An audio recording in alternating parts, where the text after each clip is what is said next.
అయ్యో దేవుడా, ఎందుకయ్యా ఇంత అందం ఇచ్చావు నాకు?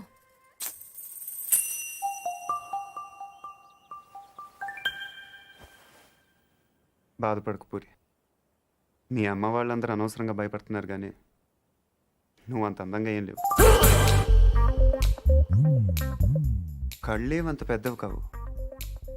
ముక్కు కూడా ఎవరో కొట్టినట్టు కొంచెం లోపలికుంటుంది. పెద్ద కలర్ కూడా కాదు కదా, ఇంకెందుకు భయపడటం? అంటే నేను అందంగా లేనా? వాళ్ళందరూ చెప్పటం వల్ల నీకు అలా అనిపిస్తుంది తప్ప.